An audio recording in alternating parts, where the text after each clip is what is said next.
Hello, my name is Heather Butts with LearnForLife Consulting. Thank you so much for being here on our radio today. And we have actually a very special show today because we're doing it both with the radio show and our live simulcast here. And today we're going to be talking about philanthropy and activism and just generally making America a happier, more friendly, exciting place to be. And our very special guest here today is Obaid Kadwani, who is the Indian Ryan Seacrest, so to speak. He's done a lot of work both in film, in Bollywood. He is an activist and a philanthropist, and he has an organization called A Slice of Hope, which brings hope to many people who are in missions and so forth. So thank you so much for being here. And I understand that you're going to be in a Bollywood movie soon. So I'm a huge Bollywood fan. I have many, many Bollywood movies. So maybe we can get that dealt with first and just talk a little bit about the movie and what you're doing and so forth. Okay, very good. Well, first of all, thank you very much. Thanks for having me on the show, and thanks for having me on the simulcast of your show. That's a great honor, so thank you all, and I hope all the viewers are enjoying watching this simulcast. And yep, I am going to be, I've done a couple of Bollywood films actually in the past as well, but I'll be starring in a Bollywood film. It's called Pyar Mein Kyun, which means Why in Love, and it's a romantic thriller, and it should be coming out towards the end of fall. So, and it's a great film actually. It's very different because it's a romantic thriller. So I get to do all the songs and dances. As in Bollywood, you normally lip sync, and they have other singers playing it. So, but I do lip sync, and I do get to do the dancing in the fields. But at the same time, it's a strong story. You never know. It's kind of like a whodunit, and you never know if who's the good guy, who's the bad guy. I could be a scary person. And who are you going to be starring in the movie with? Well, it's another very talented newcomer. Her name is Khatra Hakimi, and it's set in America, and it was filmed all over America, and it's a very good location. It's a very good location. It's directed by Haider Bilgrami, who is a very amazing. He has an eye for angles and what looks good. It's amazing, and also produced by Ari Films, and it's awesome. Well, congratulations. It's very exciting. So now let's talk a little bit about your background, where you grew up, where you were educated, and so forth. Just get a little bit of information about that. Well, I am actually a first-generation immigrant. I was born in Bombay, which is now Mumbai, India, and I came here in junior high school and went right to the Bronx. So I'm a Bronx boy. I was, grew up in the Bronx, and I mean, it was awesome. I mean, when I grew up in the Bronx, it was a rough place to be. Right. And when we came to this country, we were like typical immigrants. Every dollar counted, and so all the kids were trying to pitch in and help and all that, and it gave me. And my parents always pushed education, and they're both very well educated too. But seeing it from coming here from India, let me see what it means to be quickly and suddenly struggling. And then suddenly, I mean, we had left our culture behind, left our friends behind, and my entire family was essentially uprooted. And you see how quickly your life can be turned upside down. And if one more or two more things had gone wrong, let's say at that time, if my dad had lost his job, who knows what would have happened, because your savings are not there. And unfortunately, that's a reality that faces a lot of people in America, whether they're poor or they're middle class, and people have been suffering for years now. But that was my background, that was my formative years, and I saw, even in the Bronx, there were people of all kinds, all economic levels, all education levels, all races, and I realized that people are good people, or they're not good people. It doesn't matter where you come from or who you are, And so it really gave me a very good understanding of humanity and the good in all of us. And that's kind of how I eventually actually began with A Slice of Hope. Right. Maybe you could tell us a little bit about A Slice of Hope, what the mission is, what the philosophy is, and how you came to actually start it. Sure, absolutely. A Slice of Hope was begun in 2007. My sister and I have a nonprofit called iBlink, and it's an arts organization, and its sole mission is to use art in its broadest forms to bring about social change by challenging stereotypes. And so in 2007, we began a special events project called A Slice of Hope, which was, all we wanted to do was throw a couple of pizza parties with live music in a couple of homeless shelters in New York, since we're based in New York. And the whole idea was, from realizing that when you are faced with dark times, when you feel the weight of the world on your shoulders, all you want to do is you feel everything is, there's no point. There's no point, and no matter what, you're doomed to failure. And that happens across the board. I don't care if you have a lot of money, if you have no money, no matter if you're trying to advance in your job, trying to start a business. When you're trying to do something, you feel that weight on your walls, and you feel that it's not going to work. What's the point? And you want to just stop, and you want to just, let whatever happens happen. And what saves you? It's hope. It's someone believing in you, someone saying, come on, try, you can do it. And so we said to ourselves, listen, these people that are in the homeless shelters, they're going through a lot, and hope is in very short supply. So if we can throw a pizza party, and a pizza party automatically conveys in everyone's mind a fun time.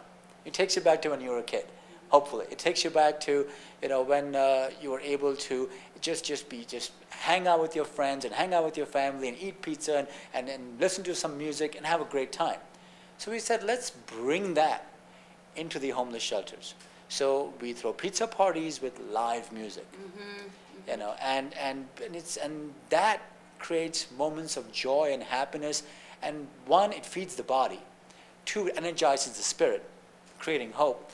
And it also takes the guests of the shelter back to a happy time.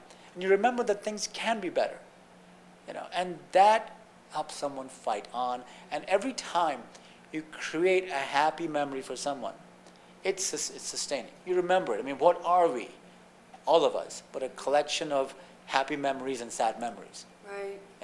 We all remember those happy moments when someone believed in us, when things were bad, and he gave us the strength to go on. Right. That's how A Slice of Hope began in 2007. So we threw that out, the idea out to our iBlinks Slice of Hope and iBlinks database, and people responded, and suddenly we're throwing parties in 5 shelters.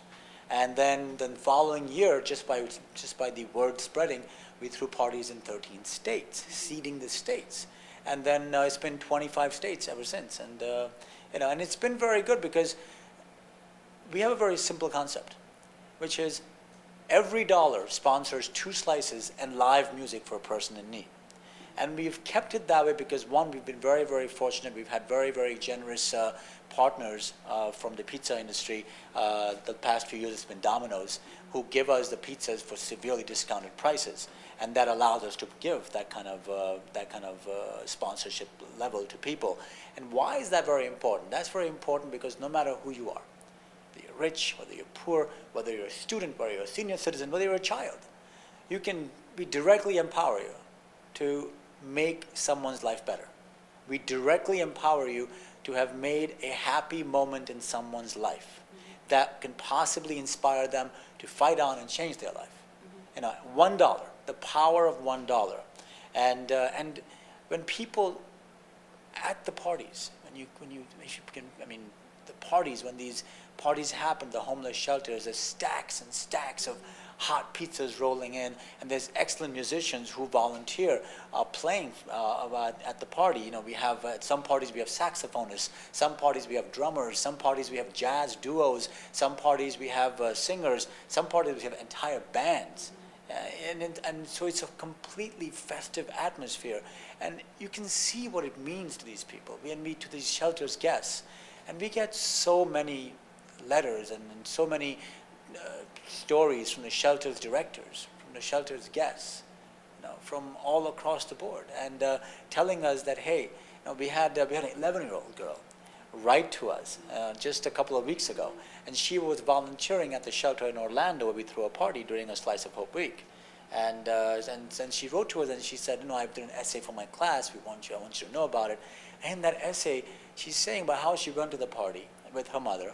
And the first thing she did was she saw a little girl there her own age at the shelter. And she saw, and then they were just talking, and she's like, the girl was just like me. And during the party, the little girl they were filling up glasses and glasses of juice and punch and water to go with the pizza slices.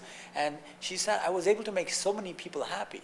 People were enjoying the music. I saw what I can do. I saw that I can make so many people happy, and why doesn't everyone else do this? And that's the kind of story that touches us. Right. So I was going to ask you about this notion of young people helping other young people, and I know that that's a focus for you. Maybe you could talk a little bit about some of the hopelessness that a young person, might have who's maybe 11, 12, 13, and how a slice of hope and these kind of events can really inspire both the young person who might have a sense of hopelessness, but also a young person who can help somebody else. Absolutely. One of the key things of a slice of hope is that we want this to be an inclusive event. And the more organizations and the more people and the more families that join up, and that's how we've grown over the years, the more it will be. Because a slice of hope's main point is that it is a celebration. A slice of hope, which takes place for 1 week every June. This year it's from June 18th through June 24th in shelters in over 20 states. And the whole point of a slice of hope is that it's a celebration of the unifying goodness of human beings. That's what it is. And allows everyone to decide, hey, how can I add to it? So if some people want to throw a fundraiser for it, and they can do that. If some people want to actually sponsor a party, they can do that. And what also is so amazing, that it allows organizations from all different walks of life to also either volunteer or take over a party or throw a party or sponsor a party. I mean, your organization, for example, Right, is yes. actually so amazing, is actually taking over one of the parties in Manhattan, Yes. in Love Kitchen, Right. right? So, and I'm just so thrilled to have you. Thank you. And that is so important because it allows the children and also allows the young participants in your program who are also suffering from low self-esteem, who are also coming from situations and households where they faced adverse conditions. They are going to get to see that they have the power to make a person happy. Right. When they are there, when they're planning the party, when they're there volunteering, you see the effect that you're having on this person who needs that kindness. And when you are able to make someone happy, when you are able to use yourself to make them better, you can't help but feeling empowered. And you can't help but feeling, you know what, I am worth something. I can do good for someone. And if I can do good for someone, then I'm worth something. And that kind of self-worth can become the anchor point towards helping you fight life's adversities. And then that's for teenagers, it's so, and even with young people, college-age students, a couple of bad things that happen in their life and they can fall off the tracks. Right. And then you've lost a person. Right. Instead here, this becomes an effect where they will actually see that, no, I have the power. I can choose to make people happy. I can choose to make myself happy as well. And I can live my life in that fashion. And Heather, what's amazing is, I always look at it this way. If just one teenager or just one young person is helped and fixes their life, over the course of their life, how many people are they going to be interacting with Exactly. who they will also help? It's like It's a Wonderful Life, the movie. It's like It's a Wonderful Life. And it's the same thing with the Slice of Hope. I mean, we do this, we are actually helping 25,000 people. Right. But I tell people, forget the 25,000 people. Right. Just focus on one person. If one person in a homeless shelter is able to use that hope to fight on, Right. just one person, that's worth it. Right, exactly. Now, I wanted to ask you about your obvious passion and commitment for charitable work. And maybe you could tell us a little bit about how you first became interested in charitable work and your work with iBlink and how that got started. And maybe just sort of give us a little roadmap for other young people who might be interested in charting their own course in the world of nonprofits and charity. Okay, that's a lot of questions. I know, sorry. About 14. Okay, I'll try to go one at a time. Okay. What was the first one again? So the first one is how you got started in the world of charity and Okay. what inspired you? What inspired you to do charitable work? I've always felt that the goal in life is to be happy.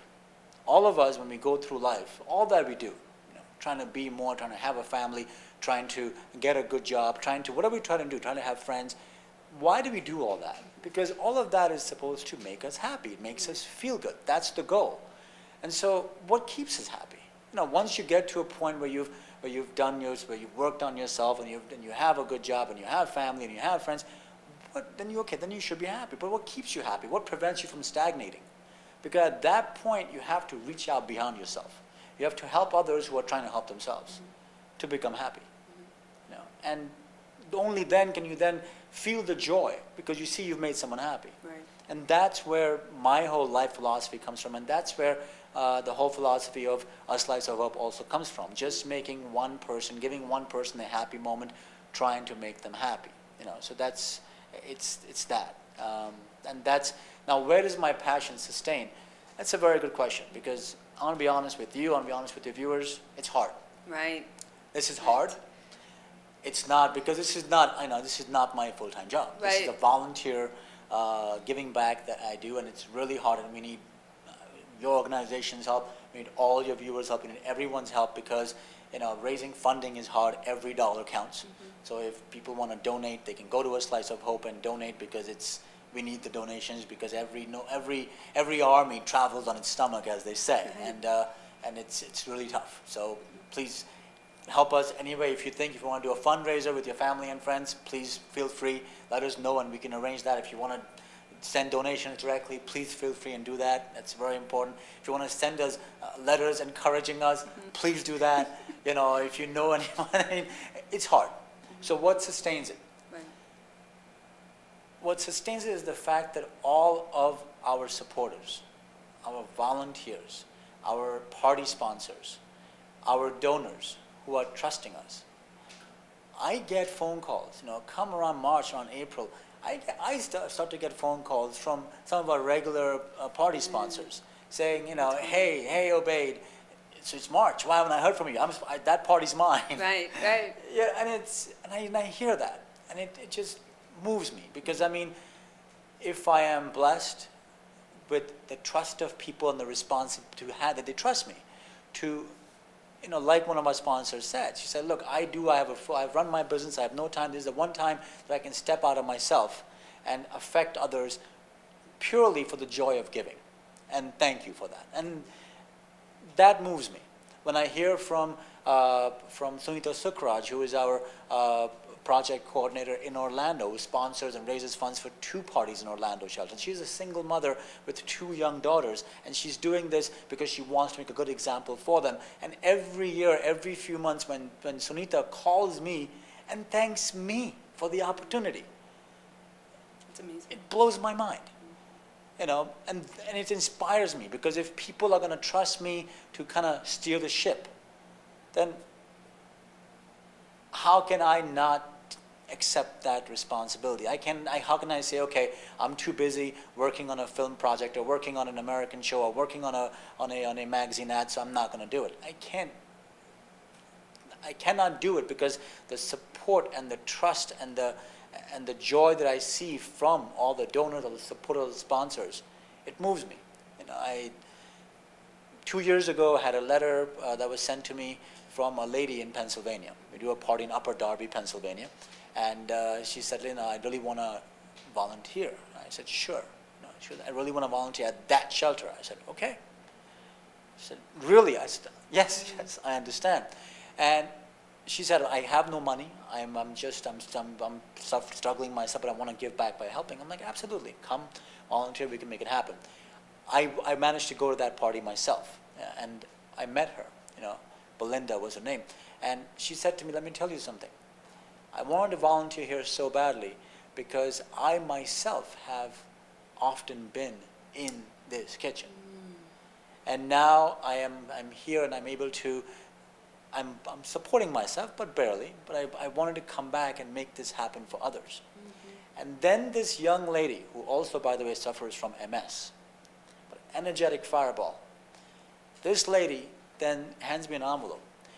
In the envelope was $104.30. She had gone around to her workplace. She works for an upscale catering firm, and she's spoken to everybody. And even though she said she was not going to really do anything, she collected and also donated herself and hands me an envelope filled with $104.30 and apologizes to me for such a small amount. I was speechless. But that's what this project brings out in people. That's what kind of power it brings out in people. It helps people see. So, and that's what makes me go on, because I'll tell you, my vision, my ultimate goal is that people get together and start throwing more and more of these parties in the Slice of Hope Week, and ultimately it becomes a week-long celebration of the best in humanity, a celebration of love and strength and joy, not just towards the homeless shelter guests, but also for the people that are supporting and donating them, because this is a secular project, and there is no other agenda except to give of yourself to make the people that need help feel stronger. There is no other agenda except to help the homeless shelters and missions and kitchens in their work, and we pay full homage to them because they're doing this 24/7. And our agenda is that all our donors and supporters should feel that in that 1 week, all differences of race, all differences of rich versus poor, all differences of nationality, all differences of politics are gone. In that 1 week, all across America, from east to west, north to south, all we're doing is bringing out and celebrating and helping. And America has always had that. I feel America has always had that moral responsibility to show the world what we are, what we can do. We are blessed. We are the richest country. And it's once we can do this in America, other countries and other nonprofits in other countries will start doing it with their simple party food.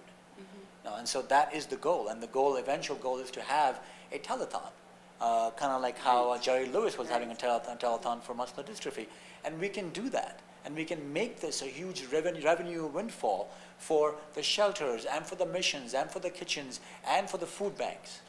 A big, huge thing with all the corporations get together. And how will we go about doing a telethon? I have absolutely no idea.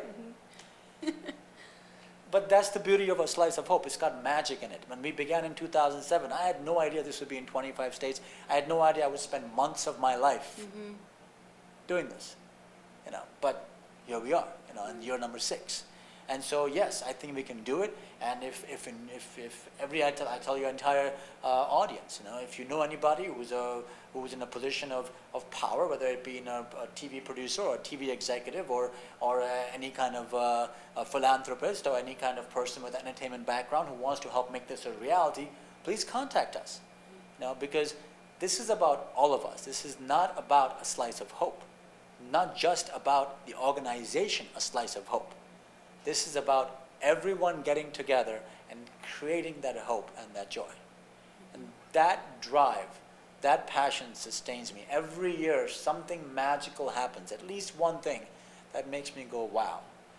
This year already, your organization, Dana's organization have come together, and so this year we'll be helping teens and young adults who will be empowered with self-esteem. Already we've made that difference. Right. So that's what drives me. And again, we need the help. So everybody feel free, whether it's donations, whether it's referring people to us, whether it's referring philanthropists to us, just feel free and help. Right. And from a practical standpoint, and I want our viewers to know exactly what they need to do to help you, what can people do to make this larger vision of growing a Slice of Hope possible? So practically speaking, what can people do? How can they help you? That's an excellent question. You asked excellent questions, by the way. Thank you. Okay, well, first of all, what they can do is, if there's many different ways. First of all, they can go to our website, asliceofhope.org. And by the way, we will be putting all your information on the website and the link for the radio show, so it'll be everywhere. So we'll advertise and get it. And yay. All right. That's awesome. Yeah, Okay. so they can go on the website.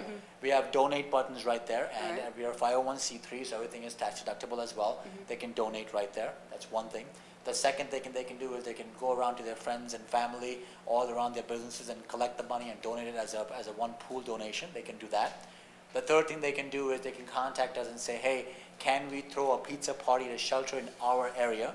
And we can help you do that. Because we have the partnership with Domino's, we're able to get pizzas at a very discounted price. So we have that arranged, so we can tell you how we can help you arrange a party at your local shelter. That's another way they can do that.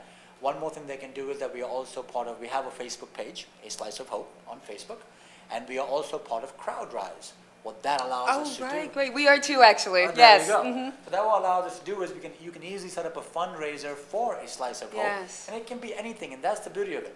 If you're having it's the basketball playoffs are coming up. Right. So if you're going to be having people hanging out at your house and watching basketball, Right. tell everybody, hey, along with bringing the beer and the chips, Right. also bring $20 extra each, Right.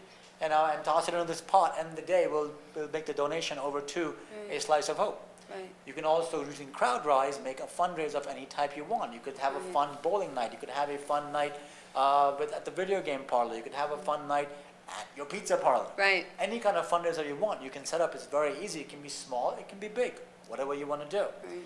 Another thing you can do is, if you know nonprofits, like Heather's Right, nonprofit, right. if you know nonprofits that want to work with a Slice of Hope and want and take over a party and have their nonprofits participate in a Slice of Hope, Right. let us know about that too. And finally, if you know about any, like we said, our eventual goal is to get to a telethon. So if you know philanthropists, if you are the private secretary, executive secretary for a philanthropist, if you know mega entertainers, if you know Seal, if you know George Clooney, if you know, President Obama. Let's President Obama, exactly. If you know President Obama, if you know, then please put talk in there and say this is a great project, and just let's just imagine. Let's imagine. Just close our eyes and imagine for a second the day, and for a whole week, we have this entire whole week where parties are happening every single day in shelters all across America, in every single state. Every single day, stacks of hot pizzas are rolling into these shelters. People are cheering, people are clapping. I mean, we have the videos from past parties about that. Live music is playing. Everybody is just giving of themselves. And it's already a reality because it's already happening in over 20 states. But in every single shelter, every single place, and the revenue registers of homeless shelters, missions, kitchens, food banks are running big. Corporations are donating money like crazy in that week, and donating food and in-kind gifts like crazy in that week. And we also, the weekend before Slice of Hope, we're having the telethon. Just imagine a world like that for a second. Just imagine it. And because you just imagined it, it's possible. Right. Exactly. It is possible. But these are different ways that everybody can help. And if everybody has the power in them to do something, and it's all about what kind of, to be happy we have to add value to the world around us. That's how you be happy. That's how you stay happy. And so everybody can say, okay, what can I do? Can I donate $5? Can I donate $1,000? Can I get together with my friends and donate? Can I take over a party?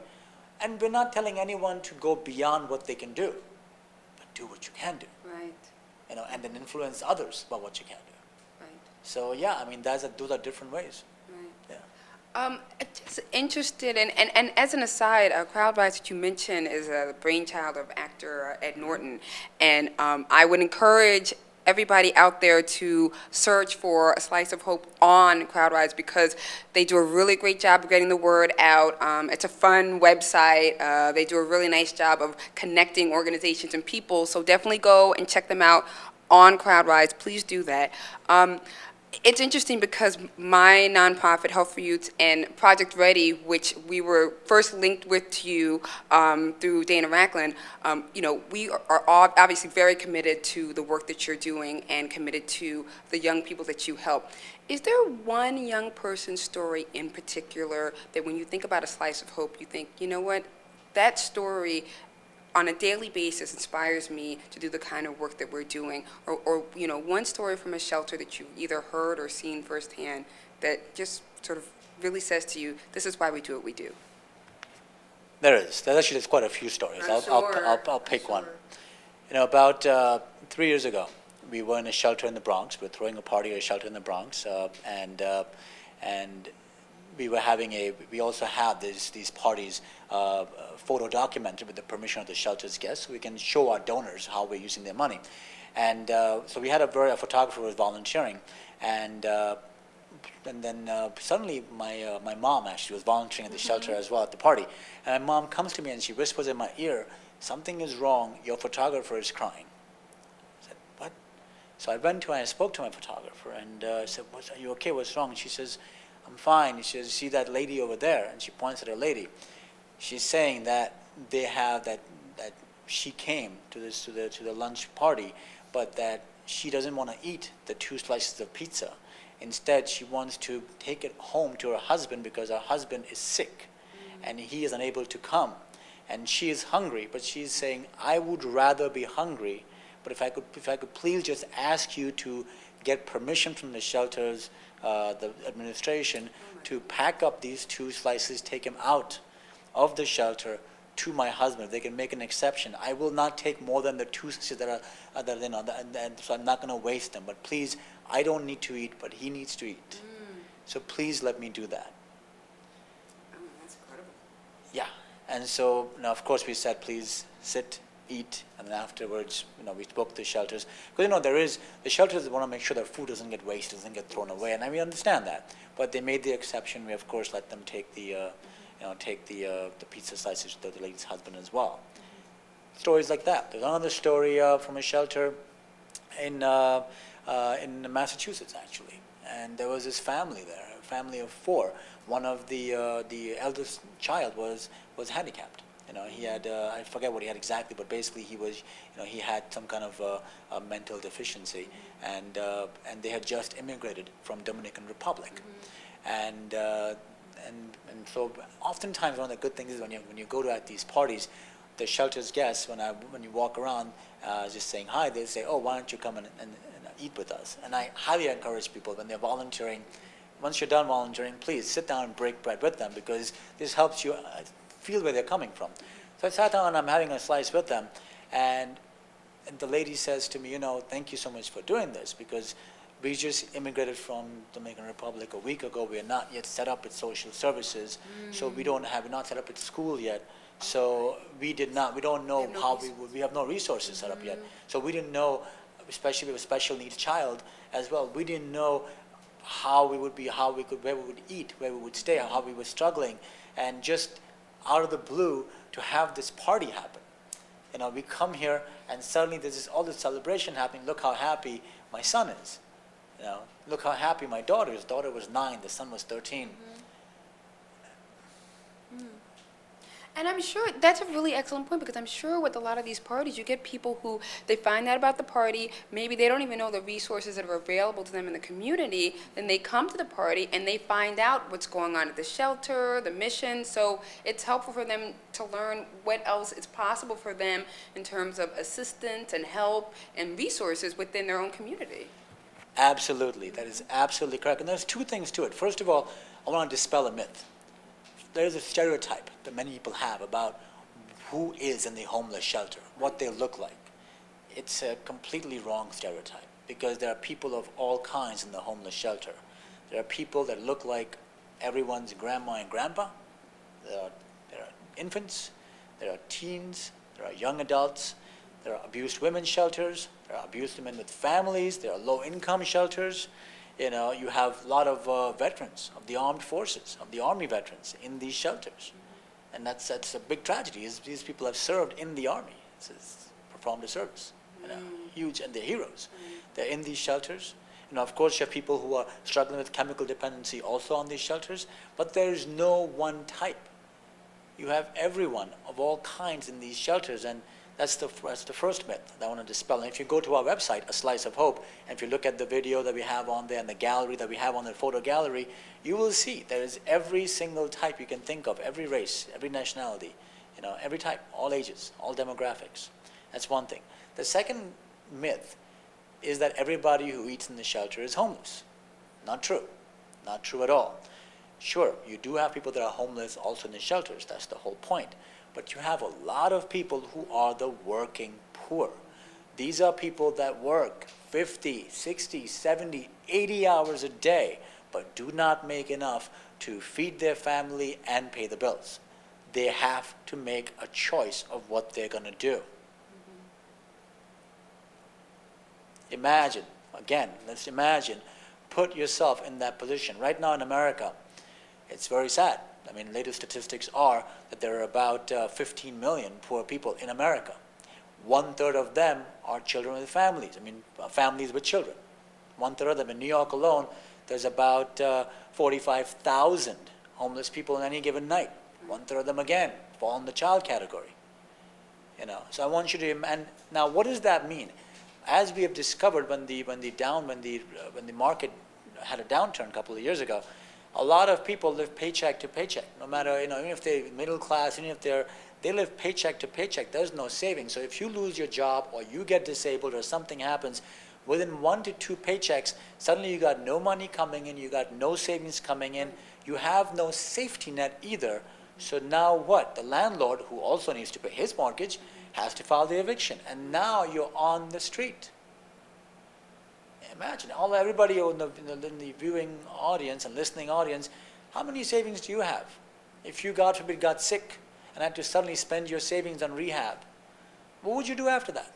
Right. And it's that. A lot of these people are working poor. And that's kind of very important to also make clear about the myths that are there about who's in the homeless shelters. So that's the kind of thing that we need people to understand. Right, and I think we were talking about the statistics before we started, and the fact that there's so many young people, children and adults who are hungry every night. They're hungry. They don't have enough to eat, and so a lot of times the shelters, the missions, the food banks, they provide food that these individuals otherwise would not have for that night. And there's so much shame attached to it. Right. No one's going to come to you and say, I'm hungry, because it's shameful, and we really need to all work to remove the stigma of laughing at people, of the shame of being hungry. It is not a shame to be hungry. It's an unfortunate circumstance of life. It is not a shame to be poor. It's a circumstance of life.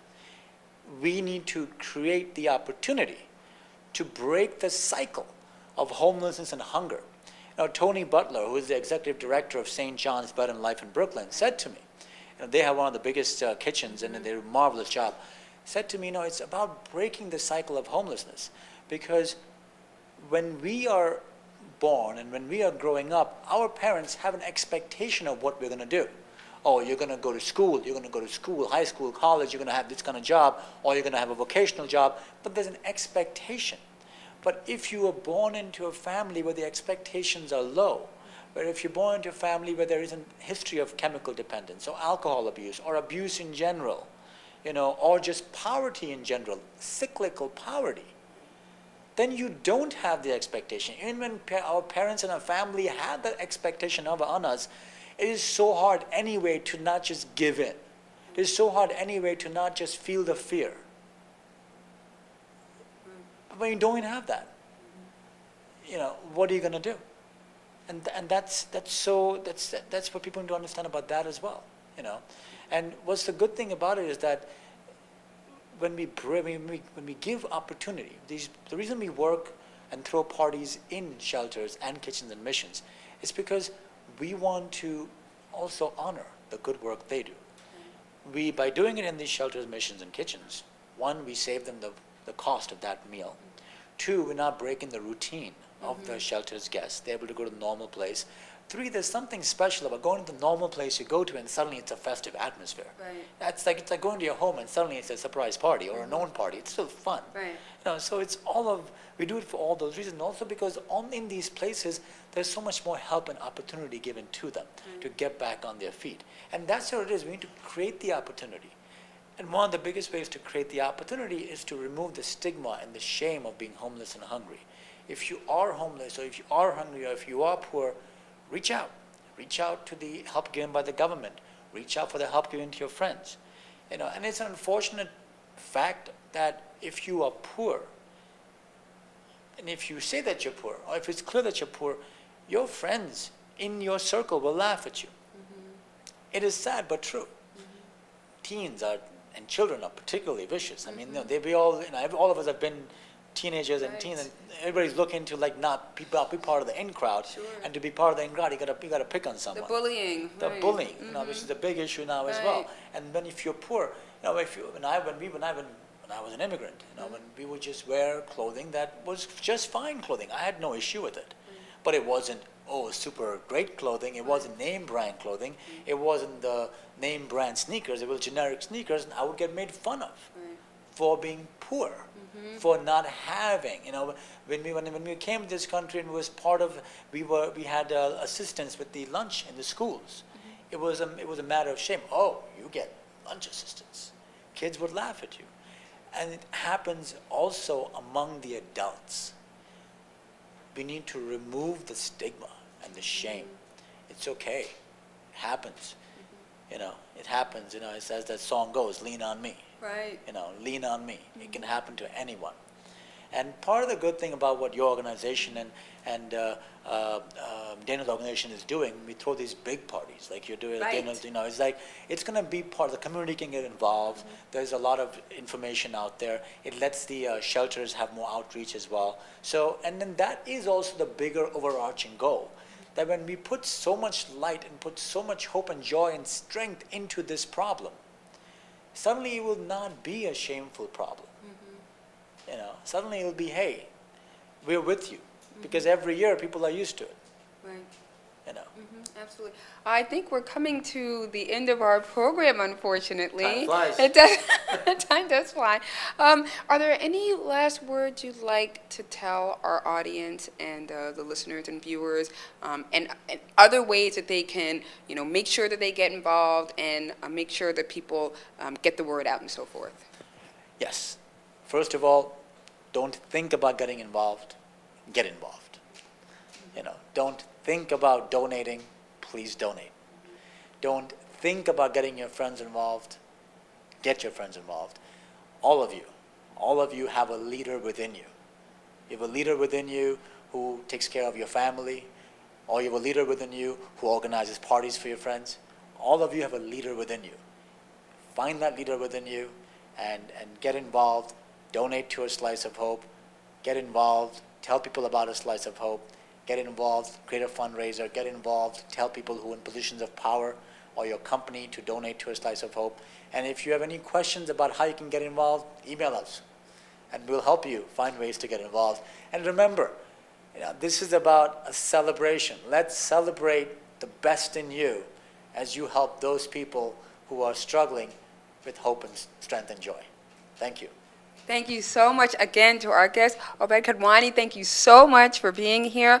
We're going to have you back on our show again in June, Nice.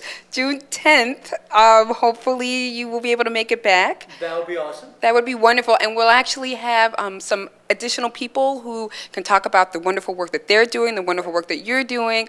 And so we will definitely have you back. I wish we could have you back every week, but I know you have other things to do.